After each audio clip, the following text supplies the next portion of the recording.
Hi everyone, welcome to another edition of Cellar Talks, Season 2, Episode 6. So we're in the season finale, and although we have one more episode which we need to rerun, which is postponed, which is Episode 5. And today we're airing the sixth and actually last episode, where we will be talking about the United States, another wine country. And today we will be joined by Kristy, and Kristy lives in the US and is well known with all the wine regions in the US. So she's going to talk to us with us about the United States. So let's see if we can get Kristy in the show, and hang in there for a minute. And meanwhile, if you want to share with us what you're drinking, feel free to mention the glass that you have. And we'll wait a minute for Kristy to join us. By the way, at the moment we just hit 7,500 followers, so thank you everybody for that. And of course we still have a giveaway that's running, so be sure to participate in that for all European followers, that is, this time. And a set of nice Gabriel glasses. Kristy, I know you're watching, so welcome. I'm here. Thank you. Hi, everybody. You got a great scenery. I do. I don't have a glass of wine, but I have vines. So. Yeah. And everybody must be thinking, when they're thinking about the US, this is California or Napa Valley, but we're certainly not in Napa Valley, right? We are not. We are in the Lake Michigan Shore AVA in Southwest Michigan. And, well, not a lot of people in Europe would know that there is a wine there. So you can tell us all about that in a minute, because we're going to talk about the US in general, the most important regions, but certainly also the lesser important regions and parts of the wine industry. Definitely. So thank you for being in the show. And would like to start with a quick introduction from your side. So tell us a little bit about who you are, what you do in the wine business, and yeah, just that, basically. Sure thing. So I am Kristy. I am a wine travel writer and also educator. So I got into drinking wine for as long as I can remember, but it was really the wine travel that kind of drew me into the wine world. And it was totally by accident. It was on a road trip in Southern California. And not there for wine. We were just there, touring California, going to go see some friends. And we were in the middle of nowhere, driving from Palm Springs to San Diego, which is towards the coast, and needed to use a restroom. So we found a winery, figured they have to have one. So we stopped there, did a tasting, and was like, well, this is great. This was a lot of fun. And ended up going to another winery. And at that winery, we met the owner, who we didn't know he was the owner at the time. And he said, oh, guys, you just missed the tour. And this was only the second winery we had ever walked into. You're so like, we were a tour? Yeah, we're like, what is he talking about? Like, we just wanted to taste some wine. And so he gave us a glass, and he's like, oh, come on back with me.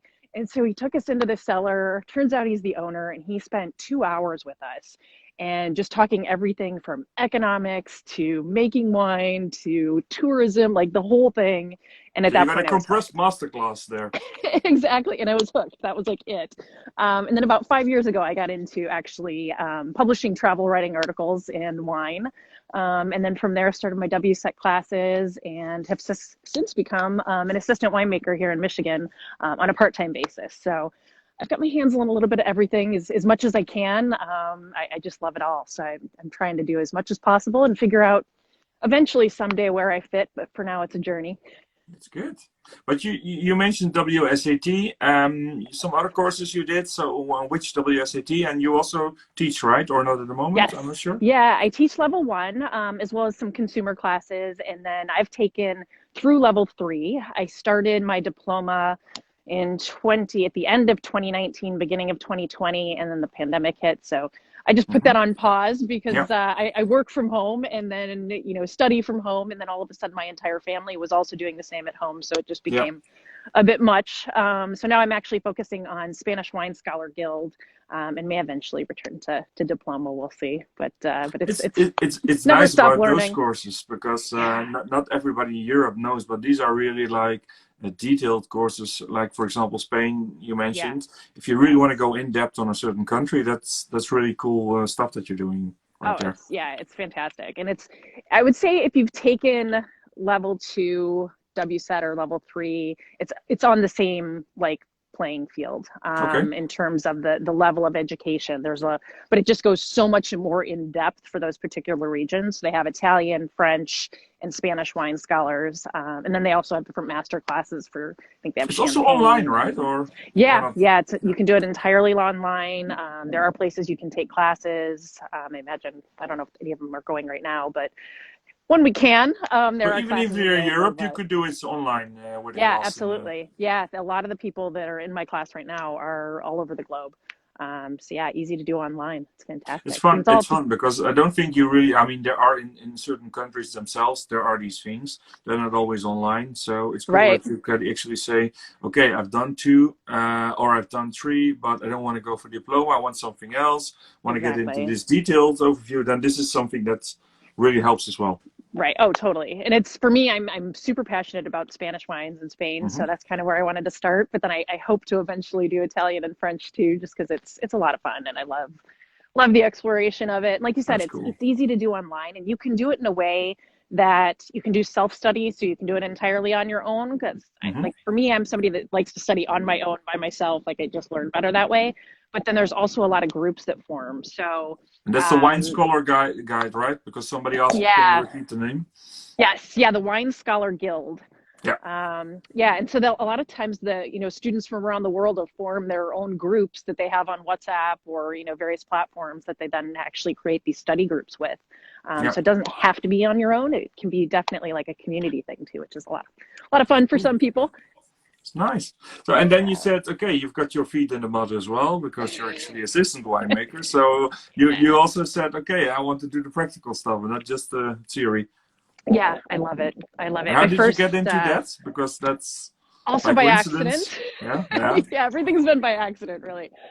This one was on a trip actually to wine country here in Southwest Michigan, and we were staying at like an Airbnb property on a vineyard, Hmm. and we met the owner of the winery and hit it off with him and just talked, and he had just bought the You said, winery can you that help me a year. little bit while you're at it? Yeah, exactly. That's pretty much it. I mean, he had just bought the winery. He was looking for help, and I said, "Well, hey, let me know at harvest. I'll be happy to come up and pitch in." I know some stuff about how the grapes Yeah, grow and yeah, what you need to do, so exactly, I can exactly. do it in practice. It was great, and so I went out. So my first harvest was in 20. See, that would have been 18. Yeah. Yeah, 2018. And then again in 19, and then this year I was there for the full harvest as assistant winemaker. So there's no vineyards It's there. actually It's all funny just because bringing it a in. lot of people I try to explain to them even by visiting a vineyard you get a totally different Oh, view of a wine which you 100%. can never get if you just drink it or at home or you read something about it. You need to be there to see the terroir, to see where it Yes, comes from, and then you relate really better to a wine. So if you're in the process, that totally. must be even It's better. It's the intense, yeah, best. and it really makes you appreciate, I think, all the more what's in your glass, like because you Hmm. just realize all the steps that this had to go to, Yeah. and all the people that have been a part of it, and just like the entire life cycle of it within that year. And it's just kind of the story of the year too, like it's that Yeah. year all packed into the bottle, and it's There's this it's one shot incredible. every year, and Yeah, it and works that's all it. down to that one moment where you have the Exactly. harvest. Yeah, yeah, Exactly. yeah. And sometimes it works, sometimes it doesn't. You have good batches and bad batches, but it's But you incredible. learn, even if it's bad, you still Oh my learn from gosh. it, right? Exactly. And it's That's and good. I have learned, I think the biggest thing is it's a lot of cleaning.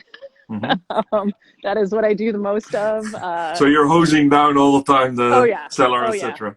Yeah, Yeah, the yeah, yeah. tanks, climbing in the tanks, scrubbing the tanks out on the crush pad with the pressure hose, but it's Sometimes I can tell the people that are not following you, quite some are. So some of these people are also in the show at the moment. But I can tell them the ones that don't follow you if they want to get a glimpse of that, they just follow you and they watch the stories and some of the pictures yeah. because you get a hands-on view.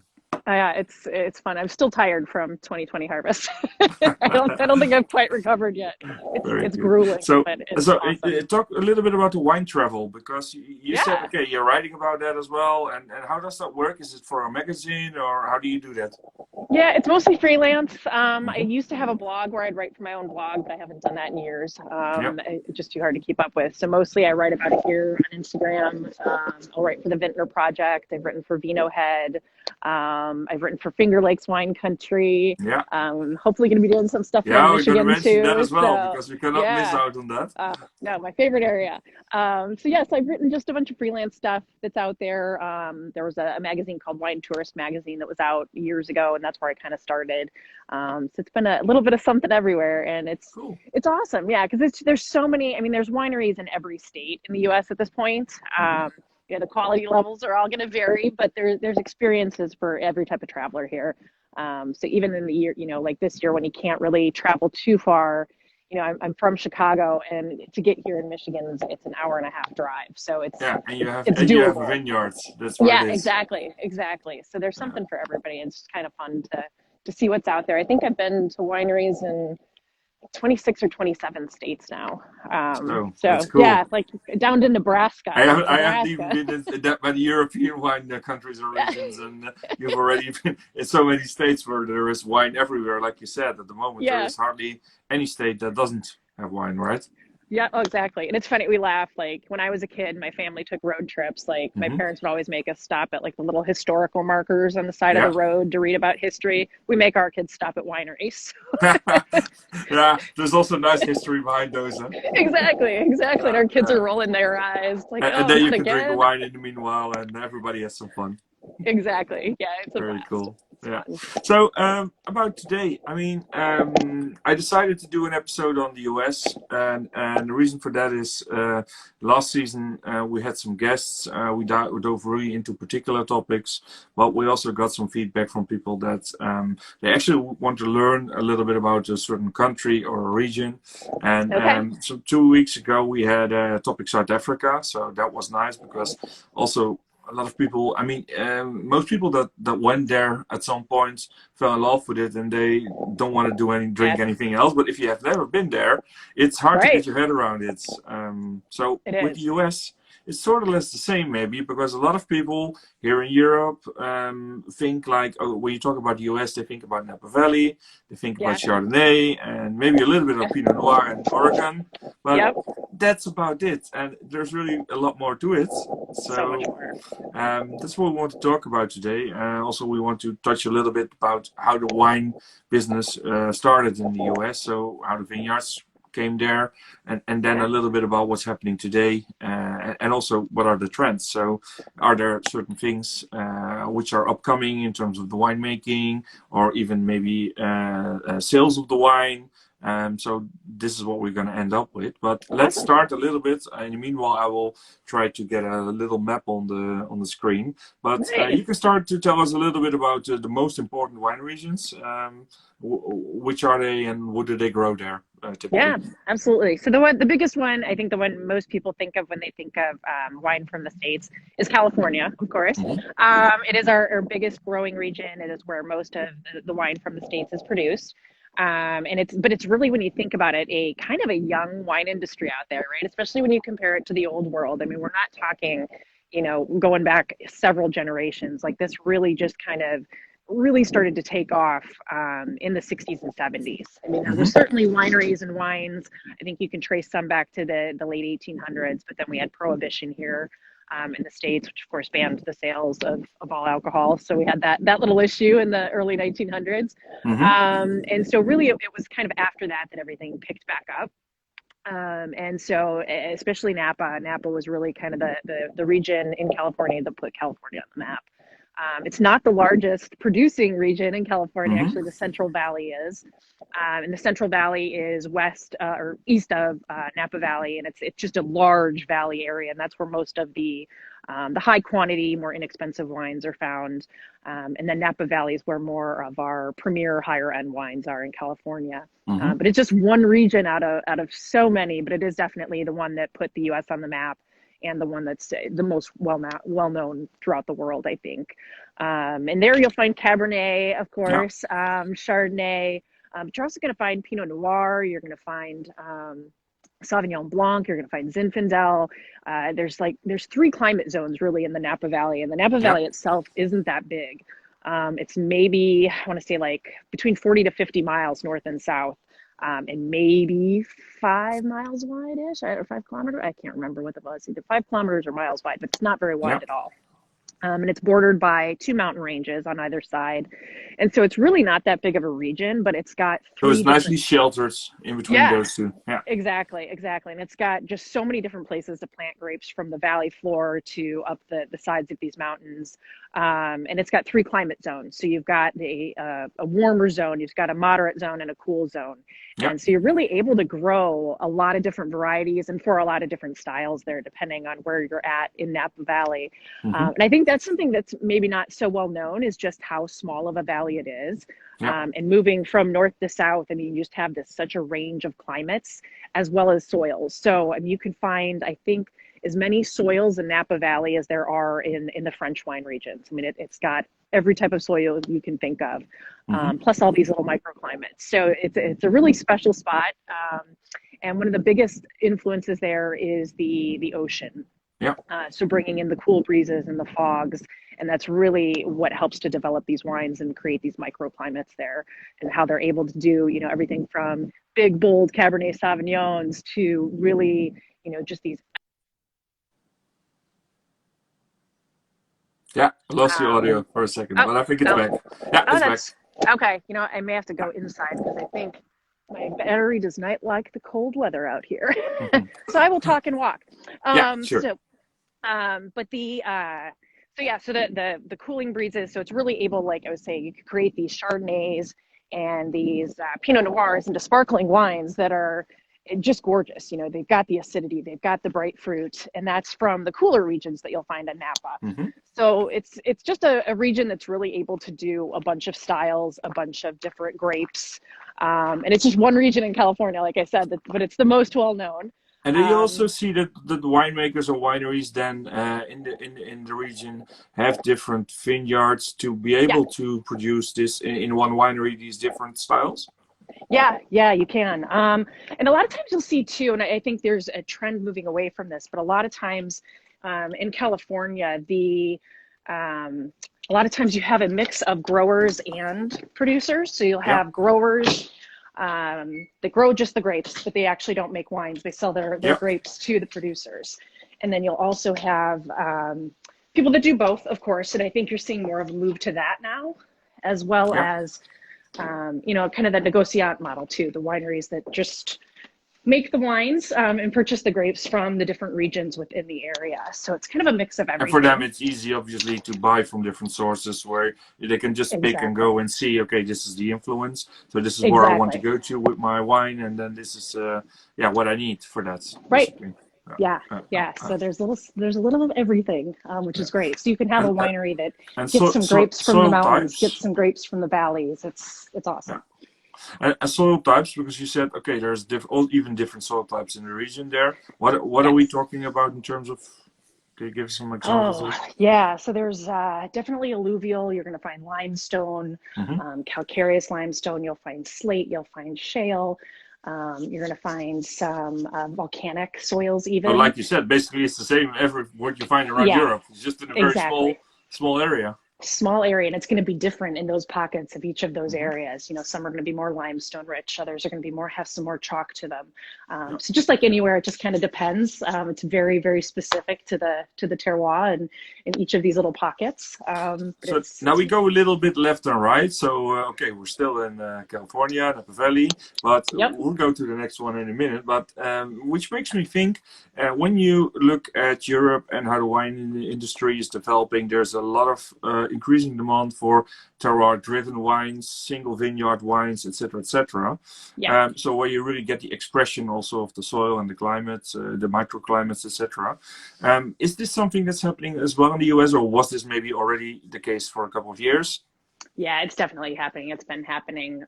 So a lot of the places, even if they work with different vineyards and different growers, will actually lease specific blocks or have contracts on those, and they have for years. And so they're, the winemakers out there working with the grower, they know the grapes, they know the vineyard. They're out there actually testing this stuff. So it's a very symbiotic relationship.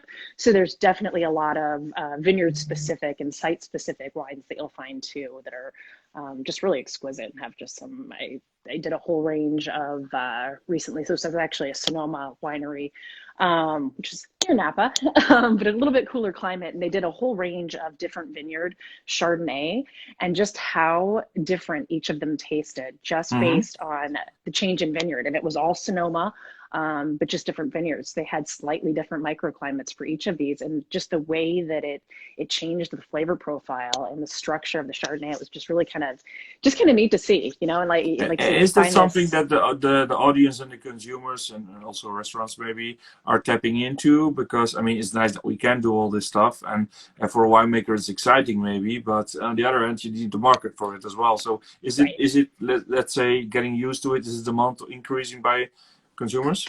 Yeah, I think so. And I think that's really where the sommelier community comes in, because a lot of times they're the ones that can share these stories, right? Yeah. If this wine's just on a shelf at the grocery store, you're not going to know bring what the story to your right. Yeah, you don't know what the name of the vineyard means, or what, you know, so that's a vineyard name, okay.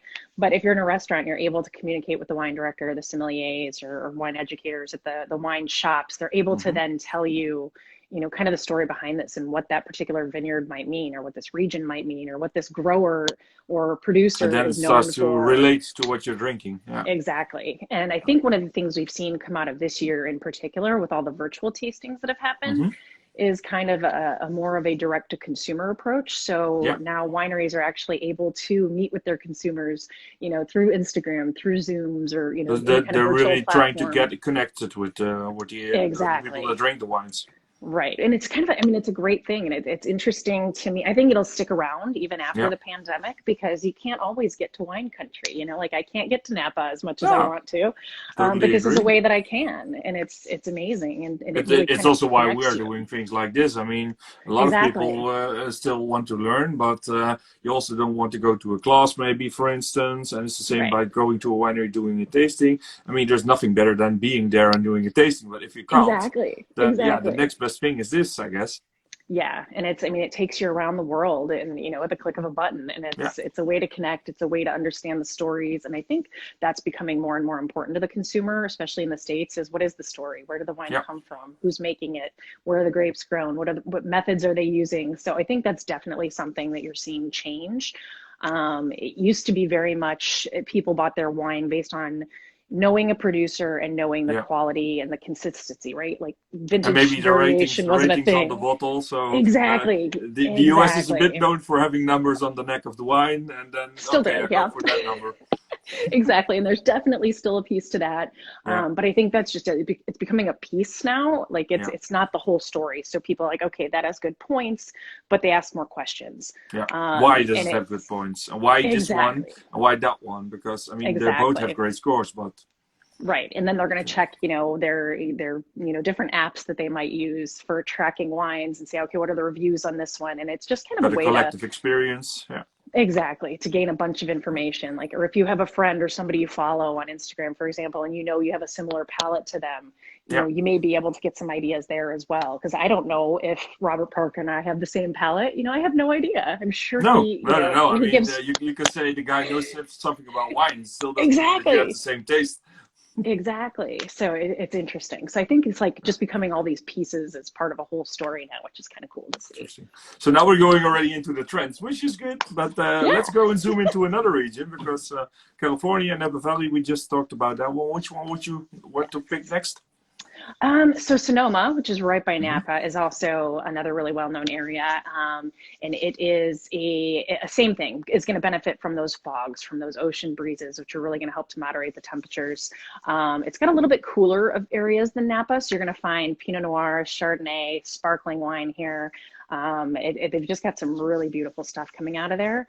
And one of the fun stories I just learned myself recently, the famous Judgment of Paris, which is coming up on an anniversary this year, where there were actually some Sonoma grapes and not Napa grapes that were in the winning Chardonnay. So kind of interesting there. So yeah, it just came everybody's from thinking, Sonoma. There must be Napa Valley, but that's not right. the case.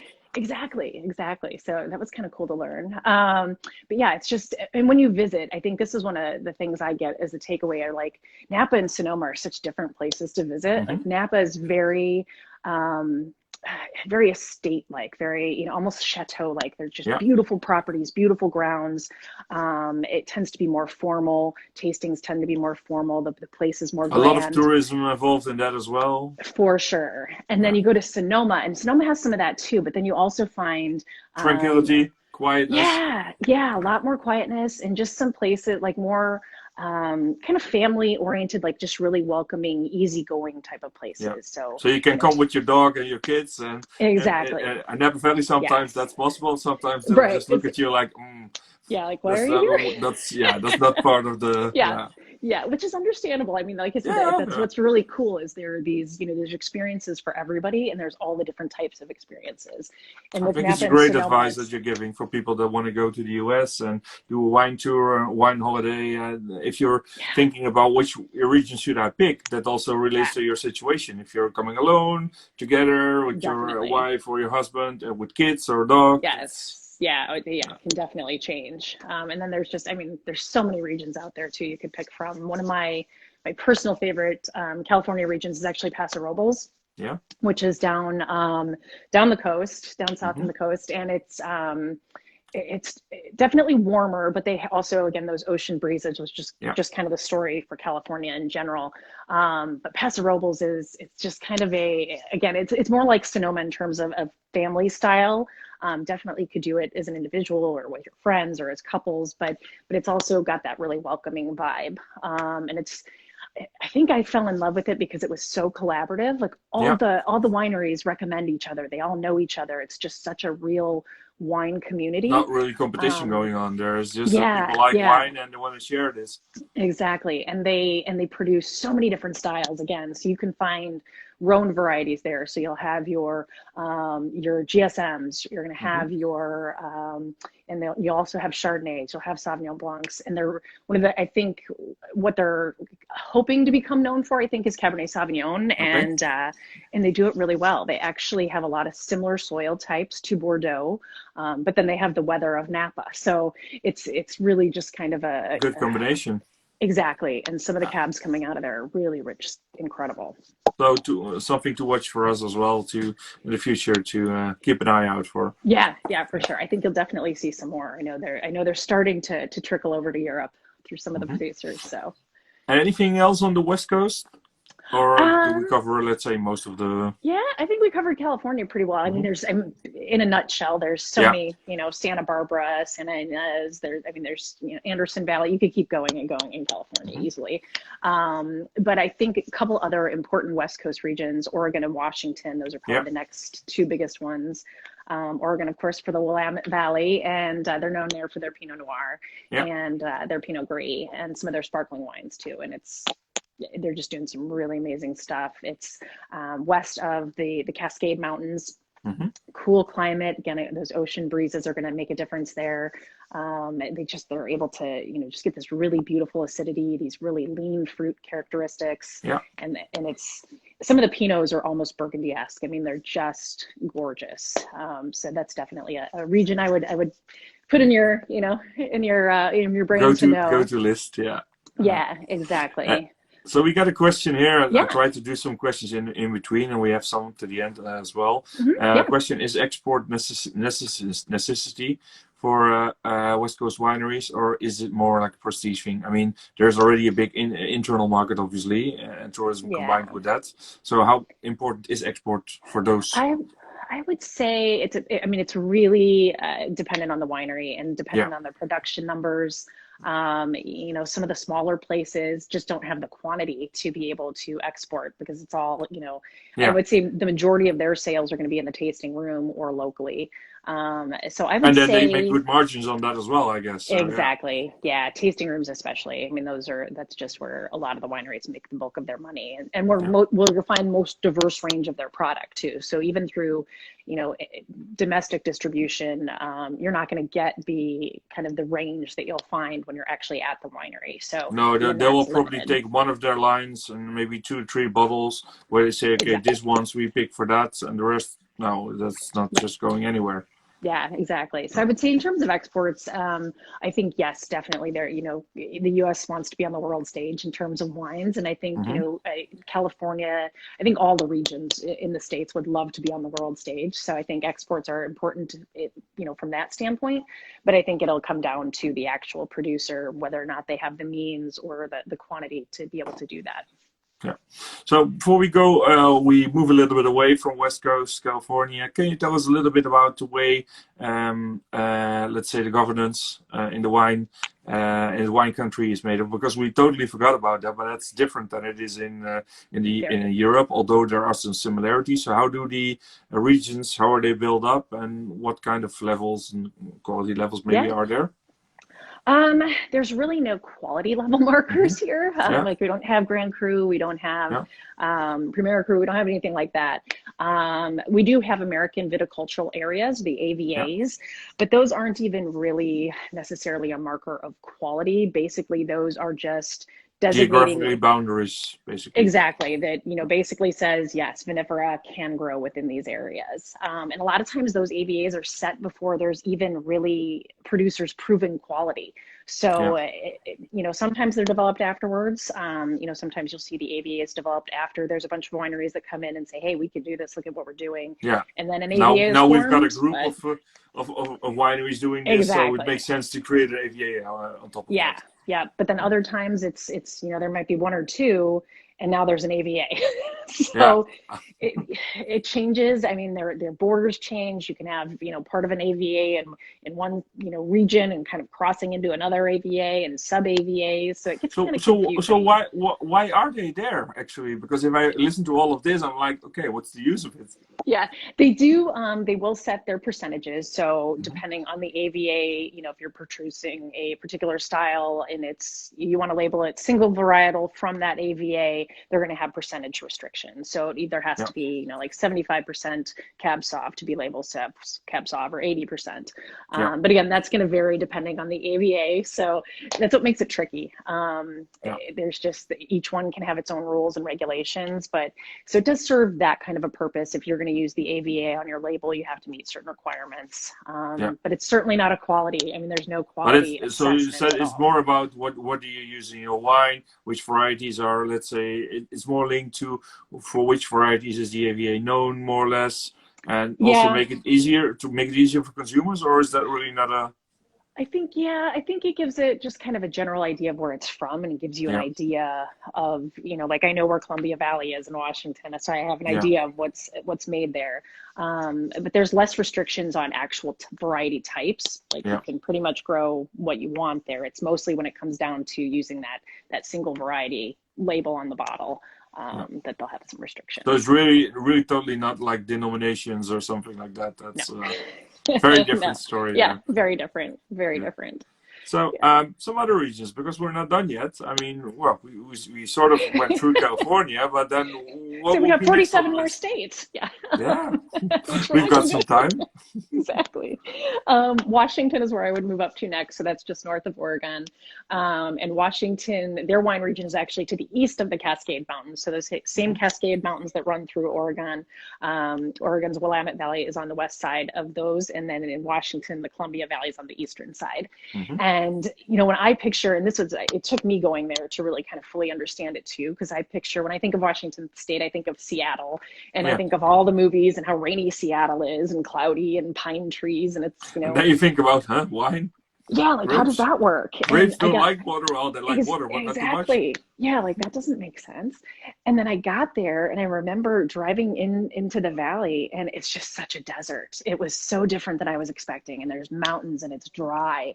It's just a high desert. So it's Yeah. completely different than what I imagined, like in the actual Pacific Northwest of Seattle area to be like, Uh-huh. it's dry. So they're able to really do a lot of organic viticulture Hmm. there because it's so dry. So in the winds, really kind of protect the vines from all the disease that could, potentially happen in a more moist climate. Hmm. Um, the roots have to go really down deep into the dirt to find, the nutrients and pull those out. So you're really getting those struggling vines that are going to have those concentrated flavors. And here you're going to find, they're known for Merlot and Riesling. You'll find Chardonnay, you're going to find Cabernet Sauvignon, Cabernet Franc. I mean, you're going to find it all there. My particular favorite in Washington, though, is Syrah. I just think the grape does really, really beautifully there. Like, just, it's, I don't know, they're just Also it's because of the warmth, the heat. Exactly. Yeah. The diurnal shift, like the temperature from day to night. I mean, you got those warm temps during the day that are going to ripen the grapes. And then at night, the cool desert temps just drop. And so they retain that acidity too. So if we want to try something cool and typical for that reason, try Syrah.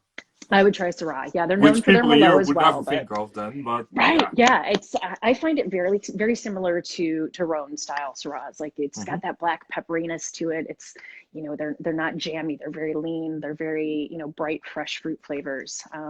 Just really, really, the structure is incredible. So that's my recommendation for Washington. But you can find, like I said, most international grapes there as well. Which is brings us to one of the questions which relates, I think, a little bit to that. We're using references here, and we do that because a lot of people are from Europe that are watching. But in general, it's been done a lot in the US. So the question is, when you talk about Bordeaux-like, almost Burgundy, stuff like that, if you would step away from that and you would just say, okay, I want to define something really typical for the US. So which region would you pick? And what would make it US wine? I mean, I know a lot of the grapes originally come from Europe, but still, there must be something where you say, okay, Pinot Noir, okay, you've got France, and then, okay, we've got Pinot Noir from Oregon. So when do we put something first and then not second? That's a good question. And it's interesting too, because I find, you know, and I talk to people about that here too. Like when you're tasting wine from the Finger Lakes, for example, if it's a Cabernet from the Finger Lakes, I tell them you can't compare that to Napa. It's not the same thing. And it's similar. I mean, it's kind of the same story, right? Where it's not Bordeaux, it's not Burgundy, it's not the same terroir, it's not the same culture and the, you know, hundreds of years of tradition. It is, like I said, it is relatively new here. So there is, you know, you can make the comparisons because I think it's what people understand and it's what people know. So it's kind of a reference point. But it's apples and oranges at the same time. You know, you can't, it's just different. It's different cultures. It's different, terroir. It's different climates, different soil. I mean, it's different. You can have limestone in Napa and limestone in Bordeaux, but it's, you know, they're in different places. They're in different climates. They work differently. So I think that is an interesting question. And if I had to pick one that like stands out is truly, it's hard because I mean, they're all so different. But I think they could each stand on their own at this point, you know, like, I mean, Napa's certainly known for their cabs, also known for their Chardonnays. And, you know, they got into this style for a while where everything was really kind of like heavily oaked. And that's moving away. A lot of that's moving away as well. Yeah, definitely moving away from that. Now I think you're seeing a bit more balance, a bit more refinement in terms of that. There's still a market for it. There's definitely still a demand for that style as well, but you're seeing a shift to more subtle styles of oak and more neutral styles as well.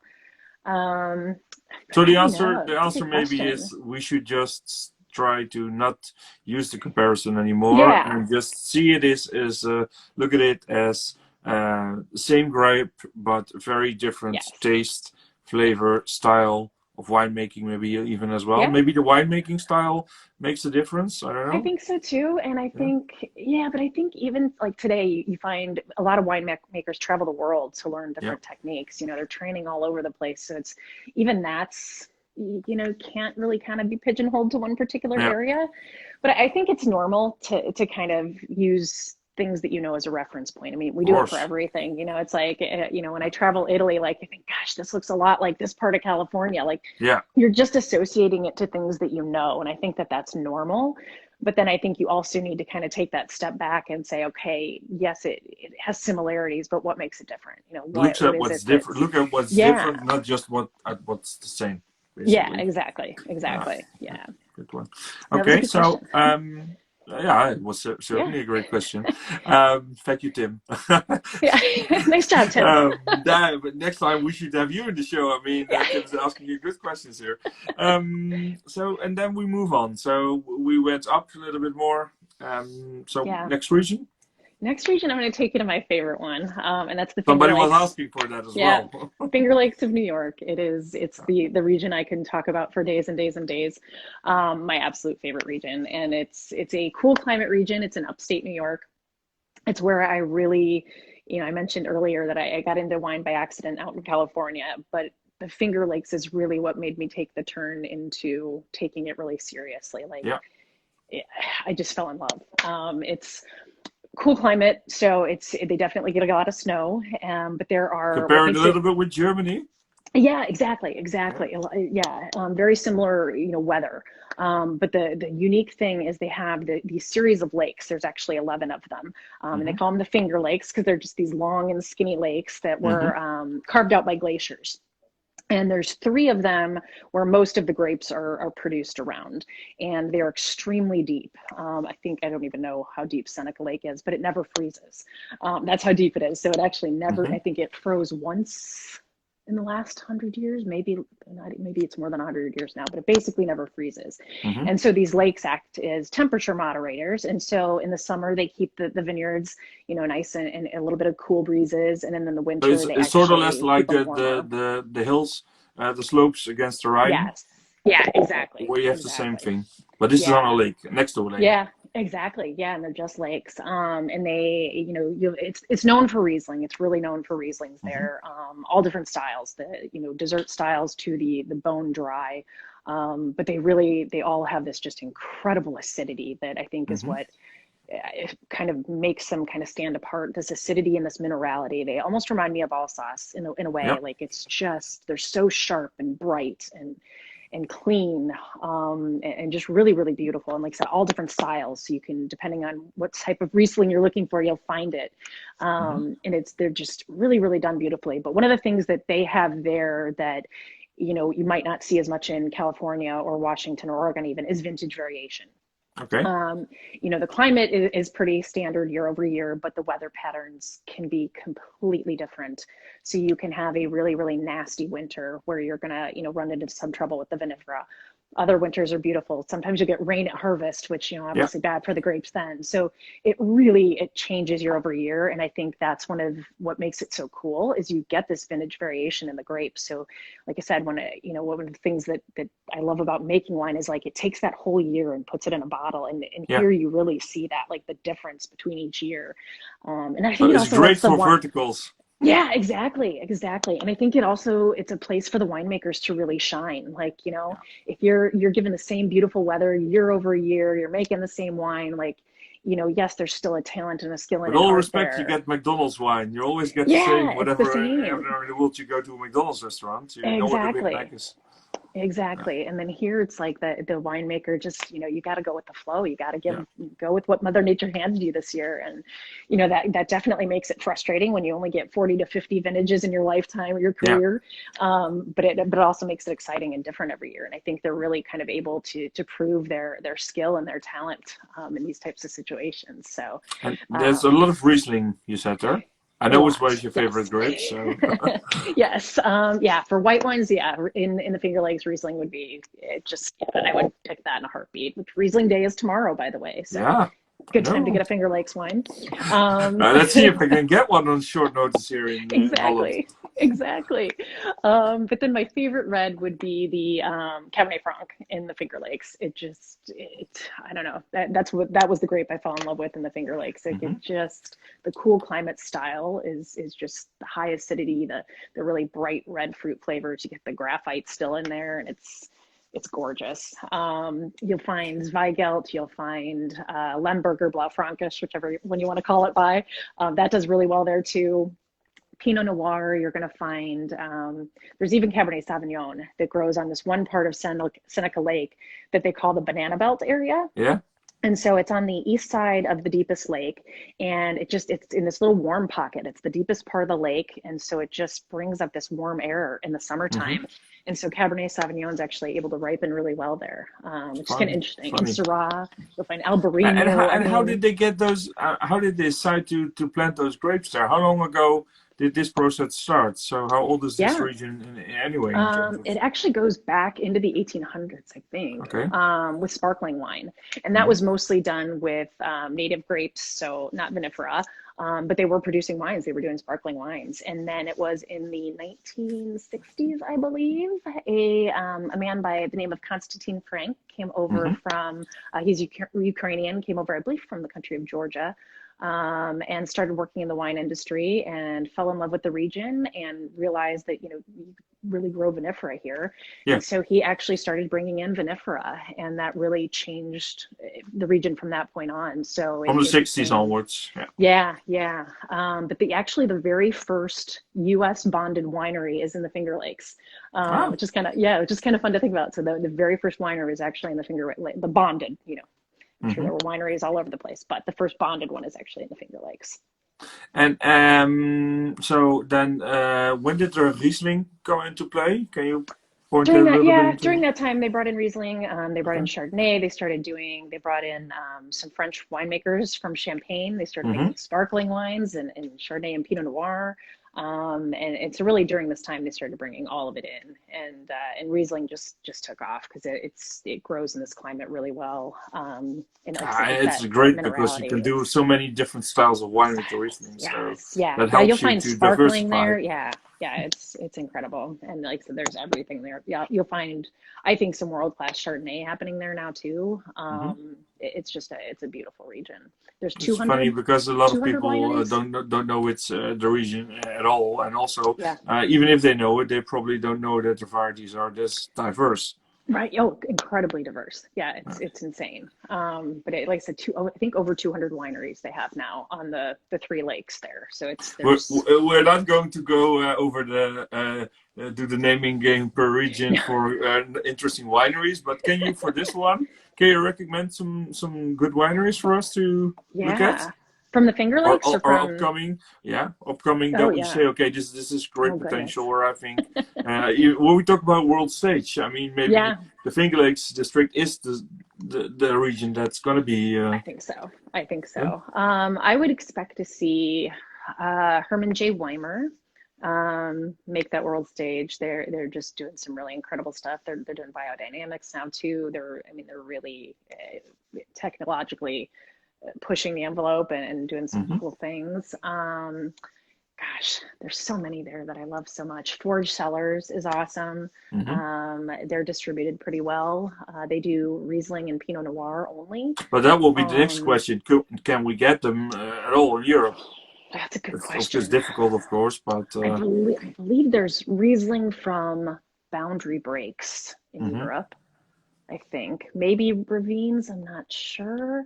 They're even hard to get in the United Yeah, States. It's hard for me to get them in there's Chicago. never enough probably. Yeah, exactly. I'm only 10 hours, which is why we drive there because then I fill Yeah, up the trunk you with could wine pick it and up if you want to. exactly, and I do. Yeah. But yeah, there's so many. I would say if anybody, wants any recommendations or finds one in the market and wants to know about it, just ping me and Yeah, I'll you, let you you you know. post a lot of it as well, Yeah, so I I am kind of recommend anybody to obsessed. follow you anyway. But I mean, there's a lot of stuff there that really helps people to get their Yeah. head around what's interesting and what's happening. Yeah, yeah, and it's fascinating. And I think, kind of on the heels of that, I think will be Michigan, and especially with climate change. I think that's one of the Hmm. things that we're going to see is Michigan really start to become the next wine growing region. It's still relatively small and new now, but I think it's got five American viticultural areas, so Yeah. it does have five official ones. But I think with climate change, it's got the soils, it's got the lakes for moderating the temperatures again. So, well, I why think do it's you going to be. think? I mean, this is why it would move into this direction. But then again, Mhm. the question is, what would make it then stand out from the others? Because the others already have that. Although Right, obviously climate might change for the worse there. But what exactly. what makes Michigan then, on top of that, so interesting? Um, I think I think you'll see it'll be another cool climate region that'll be special. Mm-hmm. And here I think you're going to see the Alsatian varieties do really well. Yeah. Pinot Gris, Pinot Blanc, Riesling, Gewürztraminer, Pinot Noir, and I think you'll see some Cabernet Franc do really well here. So I think it's going to be those cool climate grapes and There's styles. also the trend what people are longing for more now these days. Yeah, exactly, exactly. And it's, there's definitely already a bunch here. They're very tourist focused and tourist driven. Mm-hmm. You're not going to find many Michigan wines outside of the state of Michigan, some, but not many. But I think that'll be changing. There's more Okay. growers coming in. There's more vineyards being planted. And it's vinifera, which I think is exciting to see. There's definitely still some hybrids, and those are always going to be, part of this for a while. But I Yeah. think it's a misconception to think it's all hybrids, because there's really a lot of vinifera going in. Okay, interesting. Good to keep our eyes out for that one, Yeah. because also a hidden gem, I would say. Exactly. It's not just come see me in Michigan. Yeah, we should. I mean, I'm all up for it. So, Perfect. we got a question. If we're talking Yeah. about personal preferences, anyway, what would be Yeah. your favorite grape of all the varieties growing in the U.S.? So Riesling is one, but Yeah, and Cabernet Franc. and Cabernet. So Yeah, Riesling and Cabernet, yeah, which makes you happy. it does. It's my obsession. It's definitely my Okay. obsession. Good. So I think we covered, let's say, the most interesting regions that we wanted to talk about. Obviously, there's still more, but Yeah. tell us a little bit about what's happening in terms of trends and developments. I mean, Mhm. what the consumer preferences are, or Yeah. maybe even with the winemakers, are there new things that are happening at the moment? Which Yeah, is I think in terms of consumers, we kind of touched on it a little bit. Is they're open to more new things, more new hmm varieties, more new winemakers, more new styles. They're really curious about the story, about where the grapes come from, how the wine is made, what's going into it, the process. So I think that's kind of a new trend. hmm I think you're also going to see a lot more direct to consumer sales Yeah. happening, especially coming out of this year. I think that's something that'll probably, because we have this, 3-tier system here where everything's got to go through, distribution and imports when stuff's brought Yeah. in. Like it's in the shipping laws from state to state are kind of chaotic, and depend on the state. So I think, we'll see some change there with this more of a direct to consumer shift, especially through all the virtual things. We're just able to reach so many more people now than we were. hmm And maybe not than we were. I mean, it's always been, we've had this capability for a while, but now Yeah. we know it's here and we know it works. And e-commerce, I think you're seeing a big move to that. So a lot of, places having online shops and using, either third-party shippers to be able to ship to all the states, or they, file the licenses themselves. So I think you're going to see a lot more e-commerce sales. So the wine's Um, going to be spread out throughout the U.S. more and yeah, more than it I is think so. now. Now a I lot of think the so. regions, the wine, like you said, Michigan is maybe one example, which is Yeah. quite typical. But a lot of the states stays in the states for Yeah. consumption, and now will be going more outside Yeah, the particular. exactly. Yeah, and depending on the state you're, I mean, there's a couple states that can't even accept alcohol shipments, Yeah, based on their laws. So it's really dependent on the state, which is kind of yeah. interesting. But then in And terms of, I saw yeah, some over last summer. I saw some more canned wines lots, coming up. lots Can you more, tell us a little bit about that? I mean, I know lots you're a more. wine lover, so get your personal Yeah, opinion ready. And maybe it's yeah. not that bad. I mean, I've never tried too Um, much of it, but it I seems like there is a moment for drinking canned wines. I think so. I think there's a convenience factor. hmm Definitely, you're not going to find your ageable wines in No, cans. This really is the going to be fresh the ones you yeah, want to have in a can, yeah, maybe. the drink now, take them to the beach so you don't have to have glass bottles, or at hmm the pool, that kind of thing. So I think there's a convenience aspect. I haven't. I've only had a few, and it's mostly my own personal bias. I just like Yeah. opening a bottle and pouring it into a glass. But I've heard that there's some ones out there that are actually, really good quality wines. It's just more of my own personal kind of Oh, thing. and I So I'm can like, imagine if you're sitting glass. on a rooftop terrace or in a nice club Yeah, in New York, yeah. for instance, in the summer. Well, it might work if it looks It nice. might, And yeah, it might, and you can always pour it from the can into a glass if you want. So I mean, there is that. true, true. Yeah. Oh. Some I other think things. one of the big winemaking trends I think you're going to see is a move towards a lot more sparkling wine. hmm I think that there's a growing demand for that, and I think, you're finding more places like the Finger Lakes in Michigan, the cool climates. You're able to, get the acidity levels and the right, type of ripening that you need for that. Hmm. So I think you're going to see a lot more of that coming in the next several Yeah. years, I think. So Tim was saying Ken's next step is cardboard carton. We had Oh, that in Germany. you'll It's say, called yeah, Liebfraumilch. we've got boxes too. Yeah. Well, we have to say that there are a lot of people enjoying good wine and also from a glass, from a Yeah, bottle. So it's yeah, really not the typical thing. It's just that some things are just picking up, and with young people, exactly. maybe it's also a thing Yeah, yeah, where they yeah, just do it and go to friends and want to bring a 6-pack of wine instead of a 6-pack of exactly. beer. Exactly. Yeah, it could happen. Cool. Yeah. And of course, the portions are also different. We have to keep in mind. Oh, Not everybody wants to drink a full bottle, and if you just want to have a glass exactly, or two, exactly. Right. And well, that's what you got to remember with the cans is it's actually a half a bottle of wine in a yeah, can.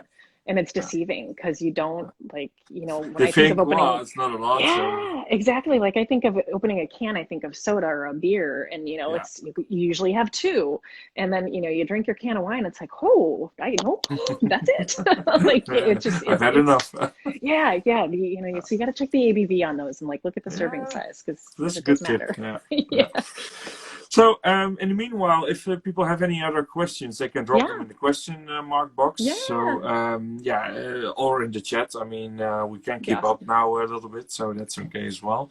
Normally, I have a question from the previous guest for you, but at the Oh, that's moment, fun. the fun, yeah, Yeah. that's fun. But the problem is, my show last week got postponed, so I Oh didn't no. get any question. But what I have for you.